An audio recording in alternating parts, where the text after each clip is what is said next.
Welcome to Native Talk Arizona, Native Health's Native American Cultural Affairs program, presented by Native Health and KRDP 90.7 FM. I'm Susan Levy. The Heard Museum's newest cultural experience, Molly of Denali, An Alaskan Adventure, is an immersive, interactive play and learn exhibit based on the hit PBS Kids series, Molly of Denali. On the phone today to tell us more is Lucia Lee Laughlin. She's the Director of Engagement and Learning Programs at the Heard Museum. Lucia, welcome back to Native Talk Arizona.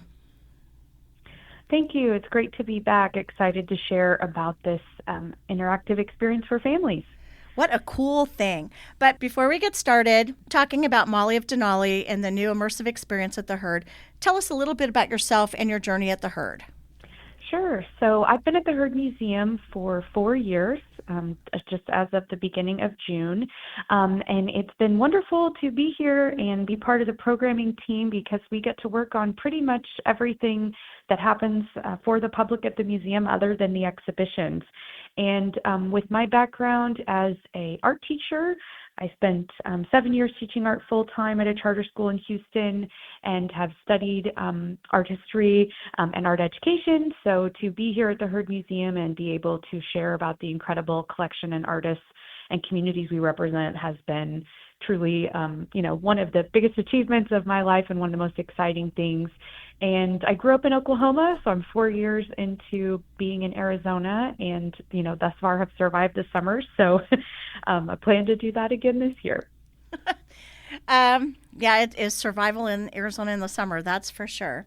So I know you said that you've been at the Heard for 4 years. Can you tell us a little bit about the Heard Museum, kind of the permanent exhibitions or permanent installations, and a little bit about the hours, what you do, the restaurant, and all of that?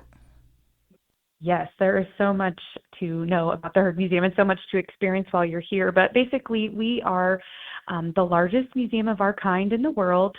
We showcase Indigenous creativity through our art collection. We have, like you mentioned, exhibitions as part of the Heard collection, traveling exhibitions as well. Our core exhibitions include Home Native People in the Southwest, which is an exhibition of about 2,000 objects of all different types of art materials representing the 22 tribes in Arizona and also some who stretch into New Mexico. We also have Substance of Stars, which is an exhibition that shares about sky knowledge and spiritual values that focuses on 4 different communities, the O'odham, Dene, Haudenosaunee, and Yupik. And then we are also known for our exhibition about the American Indian boarding school history and first-person experiences, which is very, very educational and high quality, like everything that we do. And those are really our 3 core exhibitions. But then we also have more going on all the time. We have an award-winning cafe that has incredible food. We also have a great prickly pear lemonade, which many people love to try and sample. We also, this summer, because of the Molly of Denali experience, we're having special food items at both our cafe and cantina. So you may not have had smoked salmon at the Heard before, but you can do that this summer. And so it's really, a full experience. You're getting to see the art, you're getting to hear directly from artists, and then, of course, also have taste some of the delicious flavors of the Southwest. And also, you have First Fridays, right? Those are still going on, first Friday of every month, we open? Do.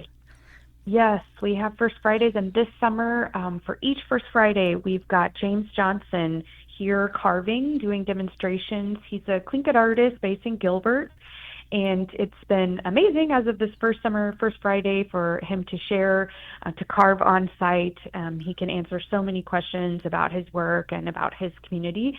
So he'll be here again in July and August. And then in July, First Friday on the 3rd, we'll also be screening a special episode of Molly of Denali about America at 250.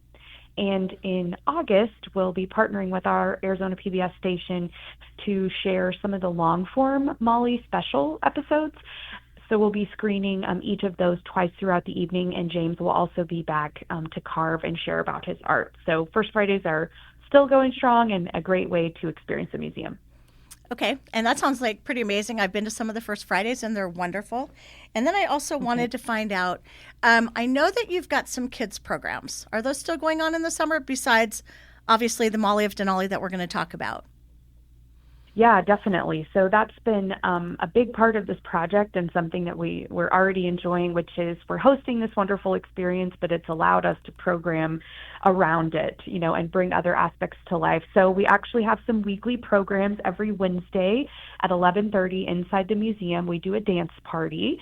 We have on Thursday afternoons from 2 to 4 crafternoon, and each week has a different craft based on an aspect of the show, something that you see the characters doing or based on Alaska culture more broadly. And then every Friday from 10 to 1, we have what we call snow tray play. And that is where we have a snow cone machine and we make snow on demand, hand it to you on a tray. We've got some great figurines, Arctic animals, and other tools, so where you can really get that experience of feeling the snow even in the middle of the summer here. And of course, we have some of our other big Saturday programs and other special things going on. So yes, we have a lot going on for families this summer. Okay, so let's back up. And I'm going Sure. to ask you, so let's tell us about the Molly of Denali, the Alaskan Adventure. So I know that Molly of Denali is like super famous and lots of kids and hmm families love her. So tell me about the experience as if you're walking through. Do you come in? I know and I don't want to spill all the secrets, and it's just a great thing. So if I were to walk in, what would I see with my children and what would we be able to experience? Yeah, so as soon as you walk into the space, you enter summer in Alaska. You will see a replica of Molly's mom's bush plane, and you'll see the tribal hall and the trading post, kind of freestanding structures in the space. So you'll have a chance to pretend to fly Molly's mom's plane, head into the tribal hall. There are some hands-on crafts in there. You can do some beadwork. You can make mittens. All around you are just tons of infographics and panels. There are lots of things to touch. You can touch different animal fur. You can also pretend to go to fish camp and pretend to fish and then dry your salmon. You can go to the trading post and prep for your camp out or your fishing trip. You can also move over into winter in Alaska, and you can see a real life-size snow machine. You can hop on that and pretend that you're, driving through Alaska in the wintertime, get a photo taken. We have a maze where you can wear snowshoes, put some on, and try to work your way through the maze. Also a place to pretend to go ice fishing, which has been very popular, and an area where you can learn more about caring for sled dogs and pretending to do that. So it really showcases both seasons, winter and summer in Alaska, but all through the framework that anyone who's watched the show will be very familiar with. You'll notice characters who you recognize, and even, like I said, some of those spaces, especially a trading post where which Molly's family runs, and they live above that in the show. So it's really neat to get to see all of that come together, and it's all very, very hands-on. So not only are you seeing those things from the show, but you're getting to, hear the native languages and, feel different things. So super, like we say, interactive. And it sounds so cool, right? A lot cooler Yes. than being outside. It just sounds like refreshing and all of that. So, how long is Molly of Denali, the Alaskan Adventure, at the herd? We'll have the experience here at the herd until August 30th. So we still have a good amount of time, but definitely make it out here. We're the only place in Arizona to host this, and it is for that limited time. So you definitely want to make it out because you'll probably want to come back. So give yourself time to visit a couple times. Okay, is this just for children, or do you think adults would also enjoy it? So it's designed for children, but it's fun for everyone. I'm a fan of Molly. I don't have kids of my own, and I'm, I guess, not super up in there in years, but still definitely not the target demographic of 4 to 8 years old. And I love Molly. It's still, like I said, there's so much information in the space. You just learn a lot about life in Alaska that you can learn as an adult, and it's really neat to see, especially if anyone has watched along with their kids or grandkids. To see those aspects of the show come to life. And we've also partnered with the Sun Phoenix Mercury Foundation, and so we've incorporated some basketball into the space as well, and that's certainly been popular for the adults. Oh, wow. Okay. All right. So, what's your favorite thing about the Molly of Denali program? My favorite thing about it is just the ability to help families connect to something that's been a big part of, their journey and learning. So many kids will immediately see Molly and just gasp and get so excited because it's something that they've, watched when they were younger or that they're currently watching that they get to see come together. And it's been so fun just to see families all together engaged in play, from everybody hopping on the canoe, filling up all the benches and, pretending to go fishing before they go shopping. And someone's like, Dad, you go get the firewood and I'm going to get this. And Mom, pay for that at the trading post, and just seeing everybody play together and really experience this immersive world as a family has just been really wonderful. Because that's what we, in hosting this, that's really what we hope to do is just to make a space for families to play together, to learn together that's safe. It's indoors in the summer, air conditioned, but still has so much of a learning aspect. So anytime we see just the whole family playing together, it's one of my favorite things. Okay, and then do you have like a favorite thing, whether it's the snow on the tray or, I don't know, the picture, anything that you think, oh, wow, that was like my very favorite thing? I do really love the trading post. It's so cool because you can go shopping for all different things in there, whether you're making a winter meal or you're preparing for camping. And in there, you can also make your own version of the Alaska flag. And there's some fun windows that when you open them, you can see special things outside of the space. So that's my favorite spot is the trading post. I think it really brings the show to life and it's just a lot of fun. Okay, and then I have to ask about the food. Have you tried any of the food? Mm-hmm. Okay, so I am not much of a seafood person, so you might want to edit this part out. But from everyone that I've heard, they're loving the salmon dishes. We also have some really great options like a blueberry milk, which I have tried. They also have, we're known for our prickly pear lemonade, but we also this summer have a huckleberry lemonade, all kinds of different things. So yeah, the food is really great to try. And we do also have some adorable sugar cookies that even look like salmon, and those are always delicious and just pretty cute to see some shapes and forms that we're not as familiar with. Okay, and how about the huckleberry lemonade? Did you try that? Not yet. No. Okay, all right. People okay. have, and they really enjoy it. Huckleberries are good. They're good. So I've had those. Yeah. Okay, so what kind of feedback have you received so far from the community? Do they love it? Do the kids love it? Is this just like your favorite thing so far since you've been at the herd? It's been really great. I mean, this is definitely up there, and we've barely really begun the whole summer experience. I will say that we've made more kids cry thus far than usual, but actually because they don't want to leave.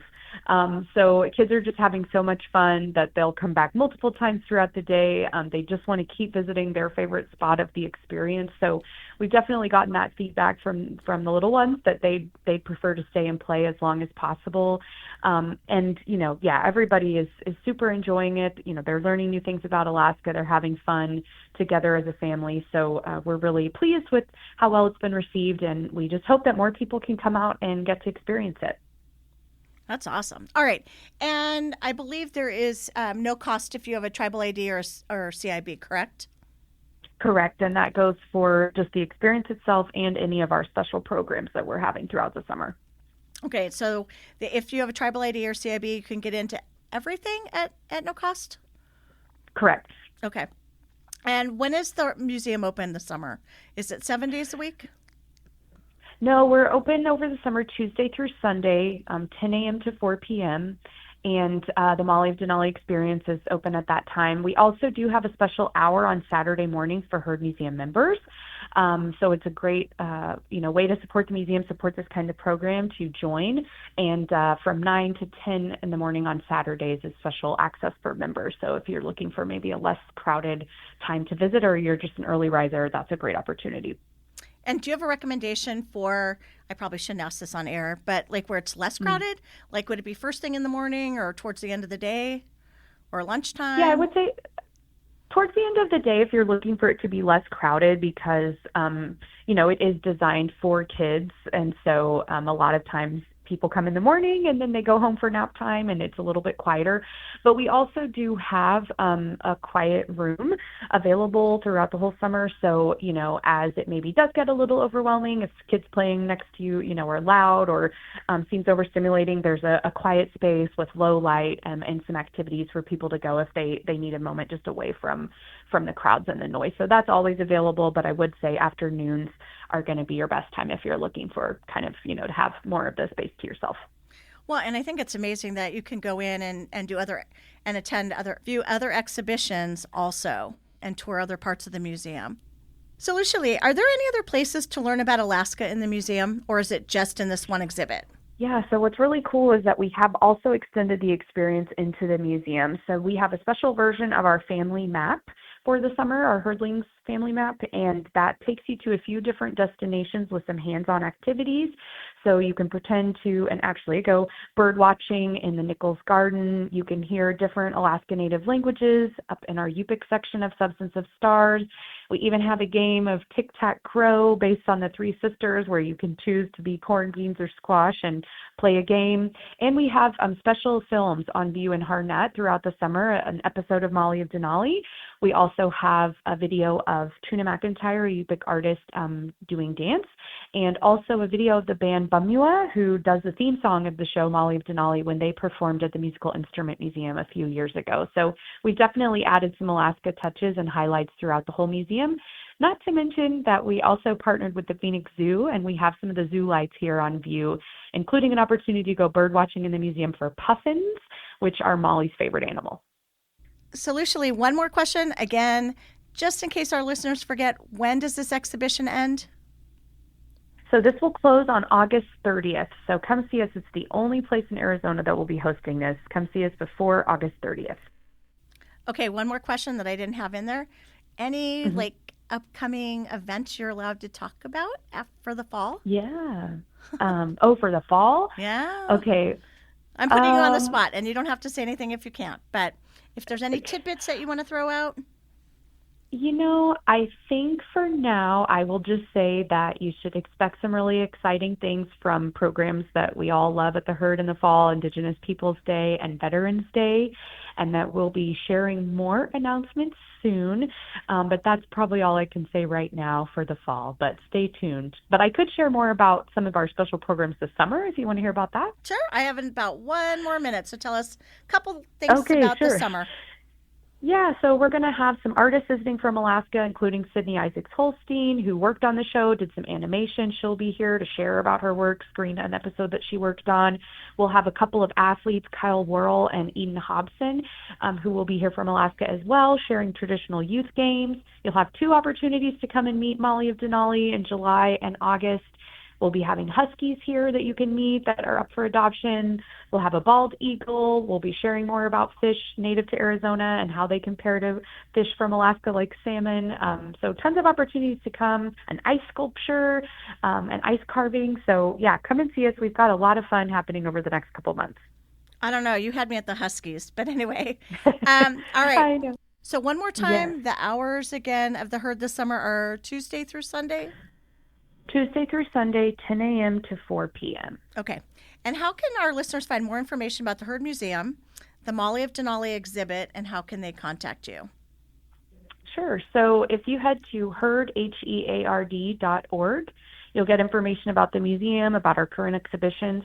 Herd.org/Molly, MOLLY, will get you to our experience page, and that'll give you the whole calendar of special events that we have going on, share more information. You can see some pictures of the experience. And you can contact me if you just email education@herd.org. I will see that and be happy to, reply and help answer any questions. But we also have a Facebook page and we have Instagram. So if you'd like to keep up with everything on those channels, you can do that as well. We're just at Herd Museum. Thanks for taking time to talk to us today, Lucia Lee. It was amazing.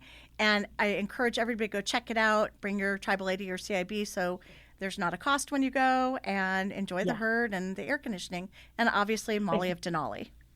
Yes, thank you, Susan. And we look forward to seeing you all at the museum. Coming up, host Susan Levy chats with bassist Nakota Hunts in Winter. Support for KRDP 90.7 FM comes in part from Native Health, with 2 locations in Phoenix, 4041 North Central Avenue, Building C, near the corner of Central Avenue and Indian School Road, and at 8800 North 22nd Avenue. Native Health is also located in Mesa at 777 West Southern Avenue, near the corner of Southern Avenue and Extension Road. And Native Health provides primary medical services at the new Guadalupe Health Center, 6725 South Priest Drive in Guadalupe. Native Health provides primary medical, dental, behavioral health, WIC, and wellness services for the urban Native American community. For more information, call 602-279-5262 or visit our webpage at nativehealthphoenix.org.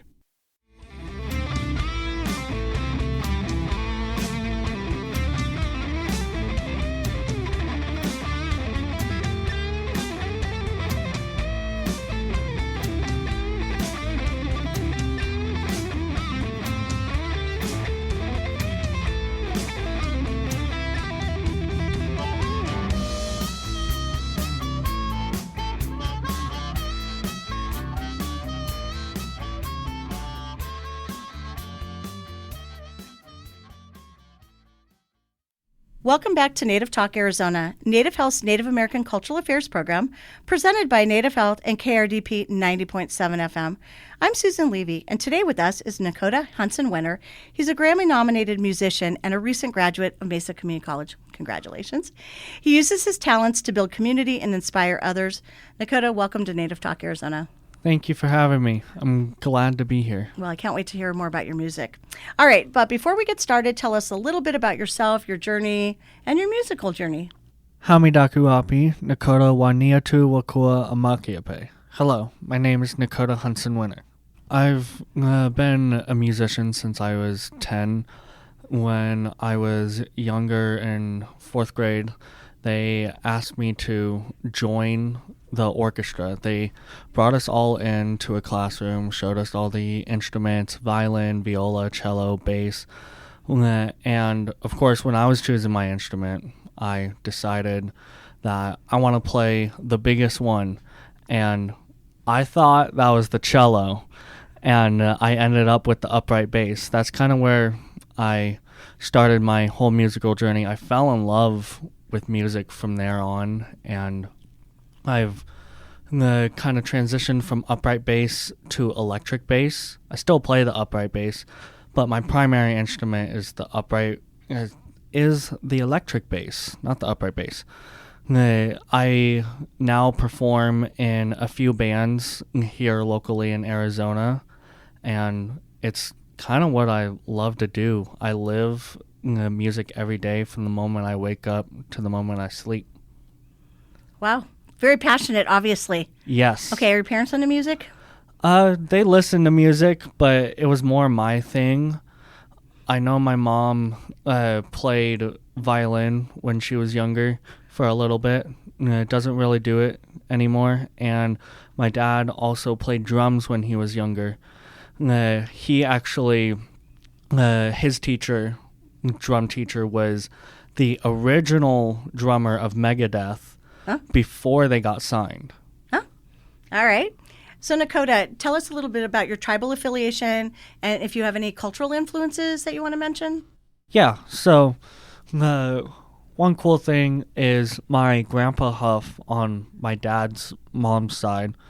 He was in the $1 Million Band back in the early 1900s, and that was one of the most famous bands at the time. So I've listened to a lot of their stuff. They were a big band, and I've taken a lot of influence from that, and within my culture it changes the way I view writing music, because it changes how, not just how a song can sound, but it also changes the way it makes me feel more so. And that's how I influence my songwriting.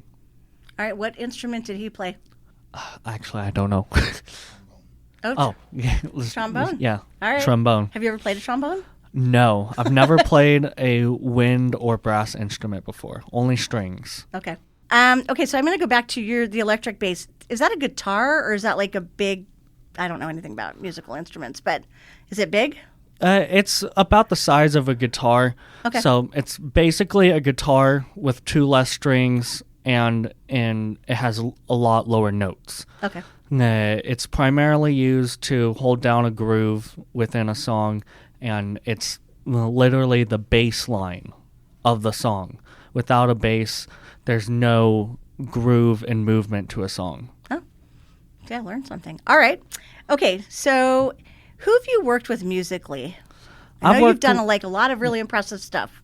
Yeah, I've worked with a few people throughout my youth. I've worked with Camille Sledge of Sister Sledge.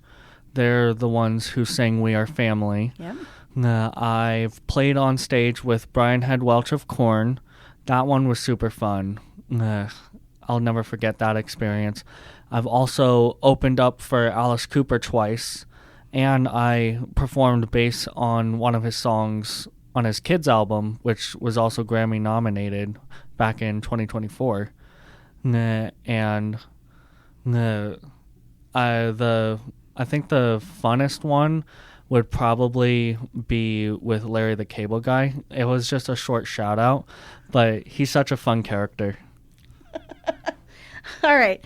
So I know you said that you got interested in 4th grade when they had you pick instruments. That to me is amazing. I remember doing that and going, I don't know.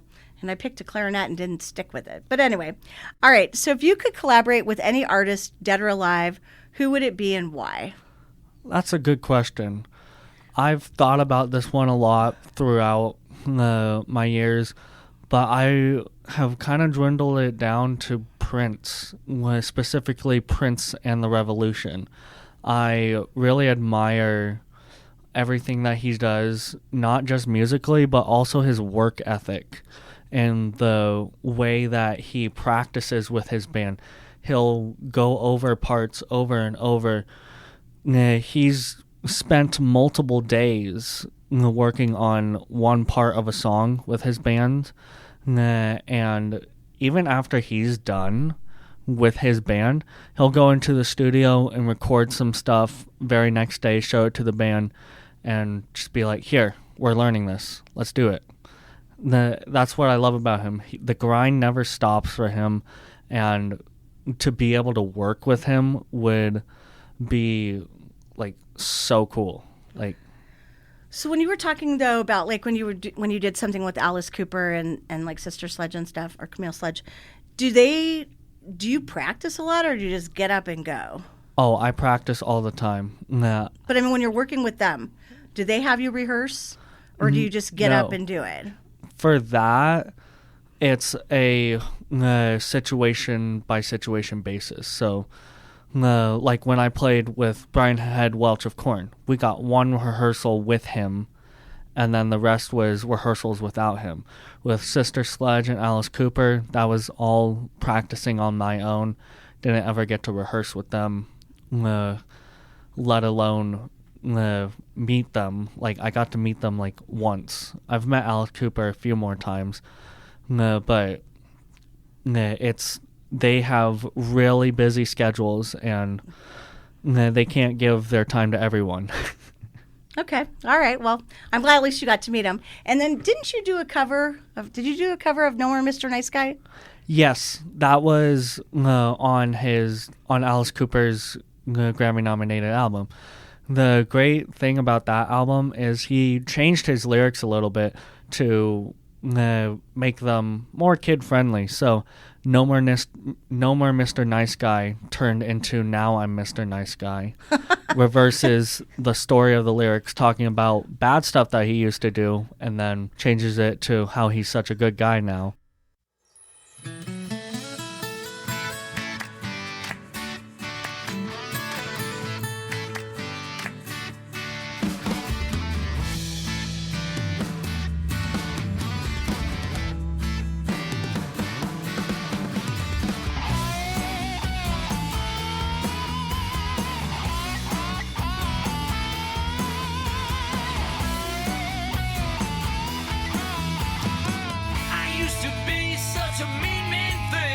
killer got a hold of me.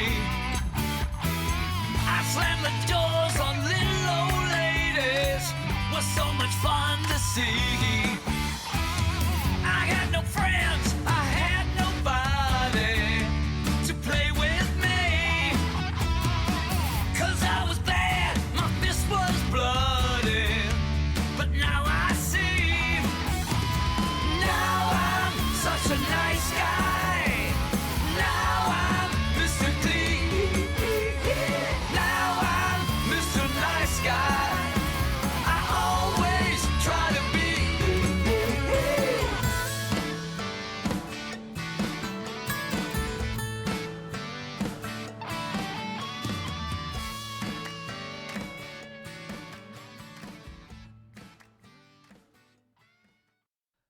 And then another example is school's out for summer. Instead of talking about how School's Out Forever? yeah, Wasn't that the other original? yeah, that's the original. And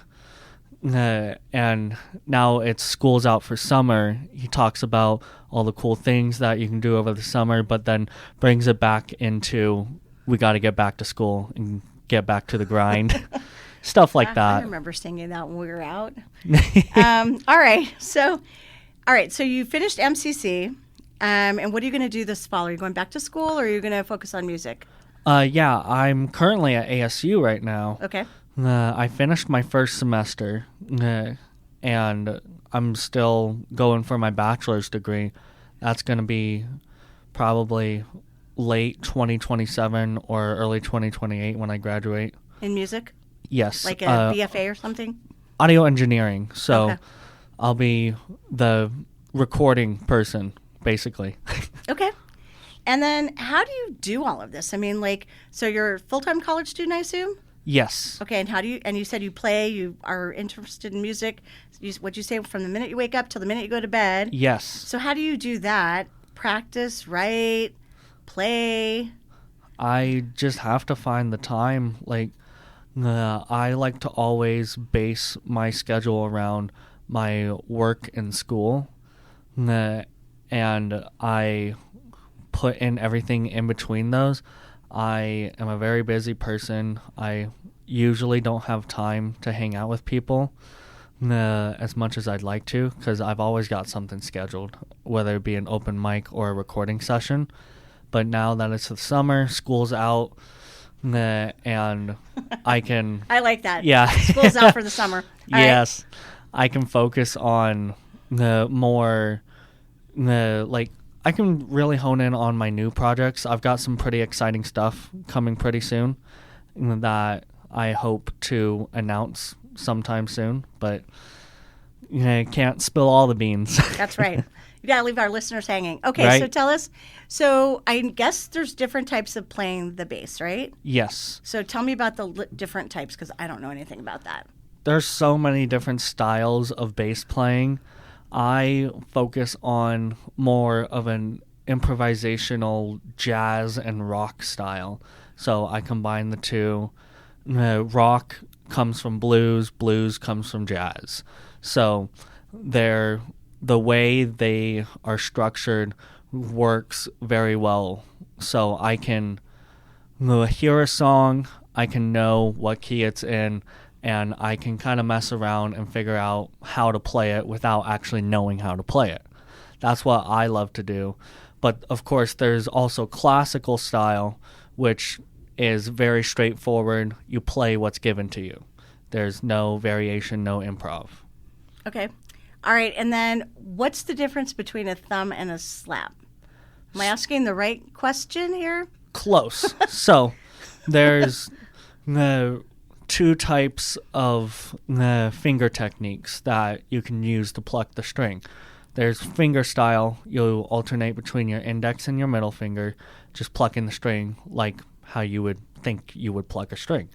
Now, slapping is a whole different ball game. You literally slap the string with your thumb and bounce it off. It makes it to be a more percussive sound given to the string and the note. And then there's something called a pop. It's called slap pop.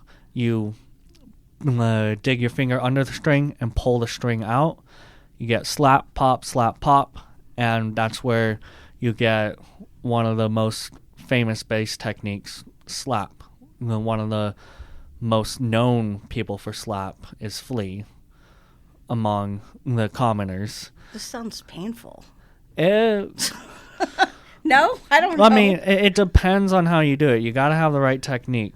I tried doing a different form of slapping, which is kind of using your thumb as a pick. It's called double thumb. I did it the wrong way, and I tore my skin off on my thumb. It was not a pleasant experience, so very important to know the right techniques. All right, so which do you usually do? I usually I use mostly fingerstyle.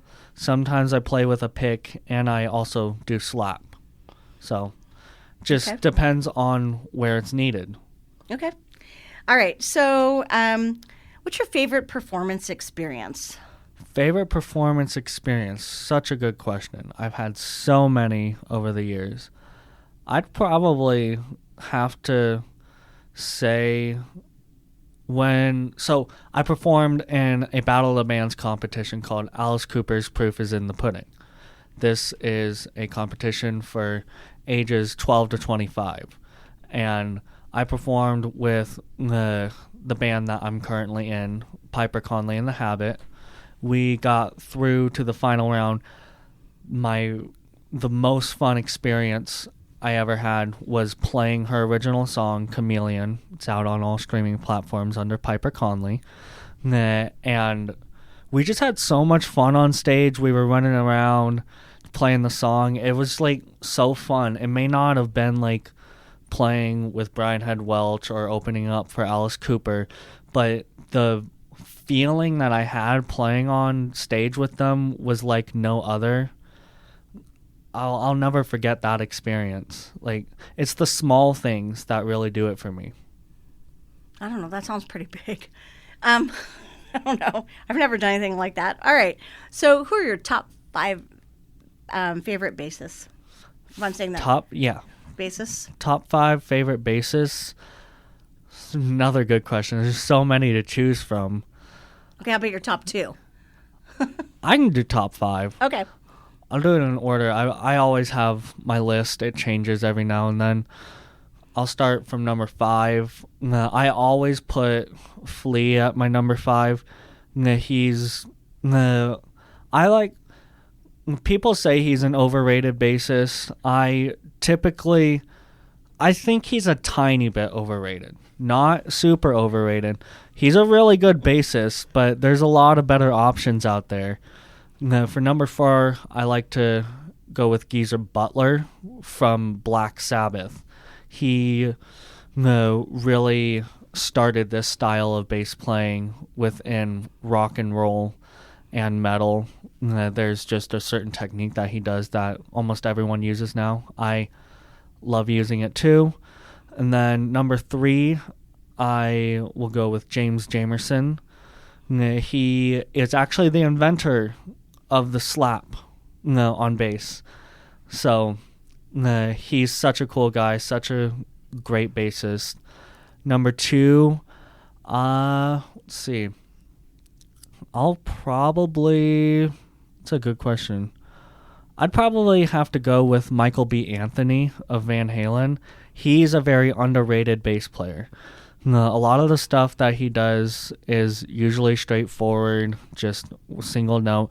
But there's a few of the songs out there that really show his ability and his playing style. And it's just so good, so hard to explain, but it just feels so good listening to it. And then number 1, I can never decide between Jaco Pastorius of Weather Report, which is a jazz band, so good, and Victor Wooten, who is currently considered one of the world's best bass players right now.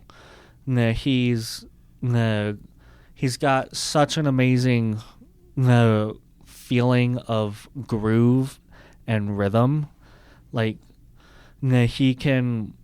I think one of my favorite examples is he played with this one guitarist and he was talking about groove and theory, and he had the guitarist play in a random key that he didn't know about.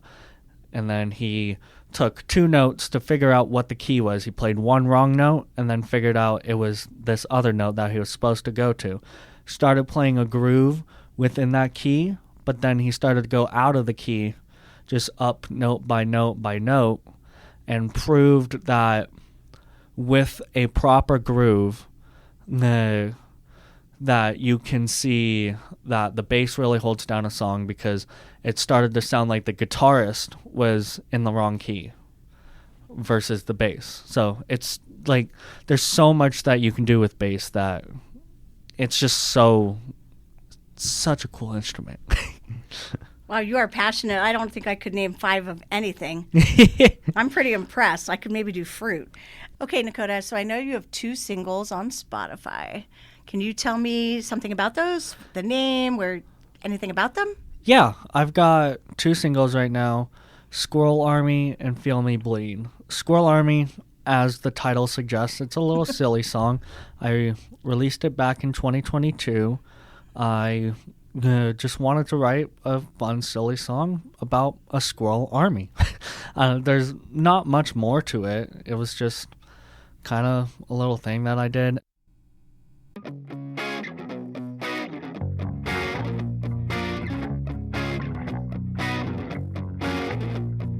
I saw a squirrel today, my dog chased it away in disarray. He went through all of his friends, we walked around the block, and we heard all of the talk about a squirrel army. I wasn't sure what to do, and then I had a calling. It told me to get ready for war. I wasn't really sure. Then that one squirrel returned, he had a whole army. And then they said, we are the squirrel army, we're gonna kill all of you and ruin your shoes. So yeah, we are the squirrel army, we'll cut a hole in your tree, just take it from me. Oh yeah, I saw a human today, his dog chased me away.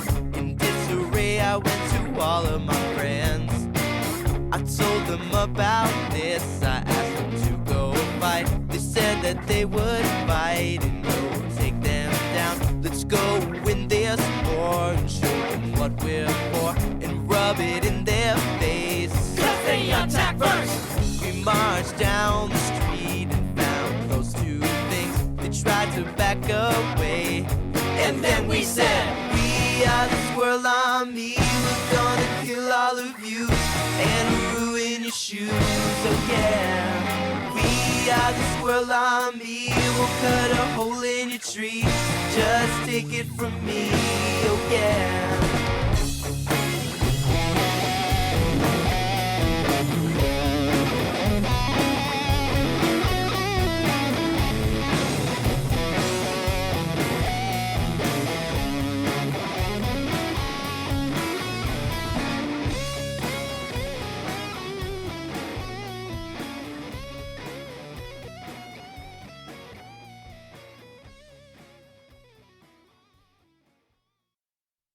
And then Feel Me Bleed has a little bit more story to it. I wrote that with my friend Mac Garber when we were in class, in our studio class, and it was the last day. We had finished wrapping up the last song that we were going to record. We still had about 2 hours left, so we decided, why don't we just write a song, see what happens. And that's where Feel Me Bleed came from. We got the gist of it there and then kind of refined it at my own home studio. So 2 fun songs, completely different vibes though. All right, so you are like equivalent to like what, a junior at ASU since you transferred in from MCC. So what do you want to do? Like, what are your long-term career goals? Is it like to be the most famous bass player, like the guy you just mentioned, or I don't know? I really just want to play music. My goals in life is, number 1, make it in the music industry. That doesn't mean become famous, but that just means like being a professional musician, being able to make a living just off of playing gigs, even if it's just here in Arizona. That's just what I enjoy to do. And if that doesn't work out for me, then I've always got my backup plans. Currently, I'm working at School of Rock. I'm teaching bass there, and I teach a little bit of guitar too, multi-instrumentalist. And then I'm currently working on building up my own home studio right now. So I've got a few microphones and some recording software, stuff like that. Starting to get a little more expensive as I go along. They're so expensive. Well, that's probably why you're working, right? Yeah. I'll get there though. Yeah, work and buy more stuff. I am so impressed. That's like, you're so passionate. That's what I love. That's awesome. All right, so I have a couple more questions for you. And what do you think are your greatest achievements within the music industry? Greatest achievements? I've done a lot over the years. As mentioned before, I opened up for Alice Cooper twice. I played on his Grammy-nominated album, and I've played with Brian Head Welch of Korn on stage. So those were super fun. I played with Camille Sledge. I've played over 100 gigs so far here in Arizona, and starting to hopefully soon expand out to California, work with some people out there. I've released a few songs, and I am hoping to get my own band together and play even more. So that's awesome. Yeah. I mean, you're young for have done so much, Yeah. right? Yes. I mean, it seems like I don't know how many. I don't know what a common age is, or it seems like it's like you're young and you've done this at a really early age and very advanced, right? Yeah. I mean, that's I would how it say appears so. to me. So I had heard from a little birdie that you have some kind of connection with Elton John. Yes. So what is that? Yeah, so when I was younger, I had written a letter about my autism to Elton John.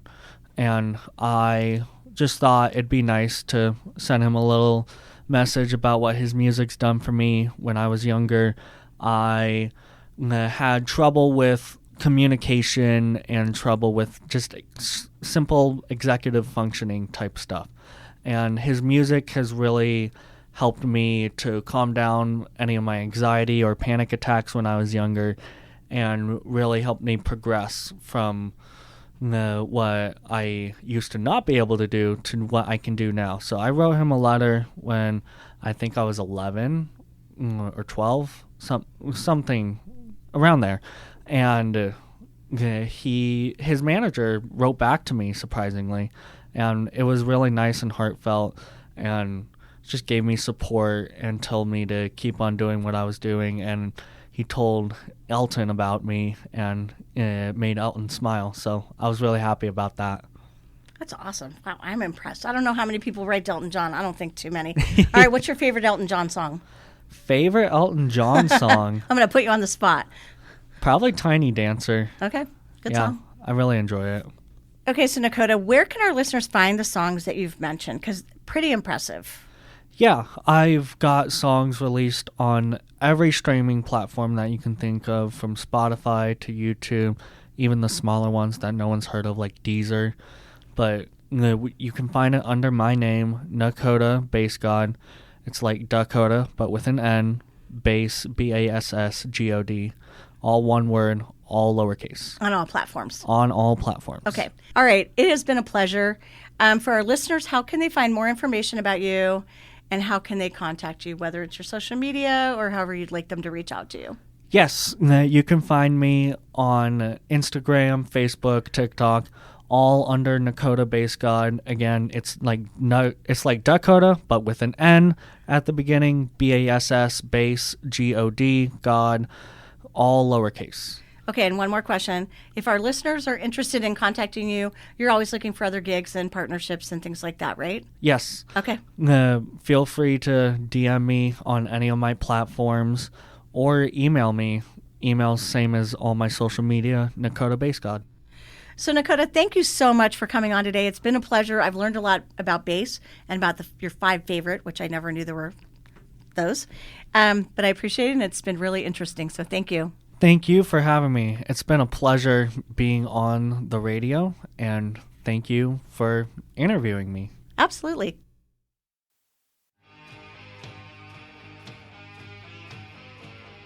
Thank you for listening to Native Talk Arizona, presented by Native Health and 90.7 FM KRDP. Our executive producer is Susan Levy. Sound engineer is Javier Quiroga. We hope you will tune in again next week. If you have any questions, please reach us at nativetalkaz@listen2krdp.com.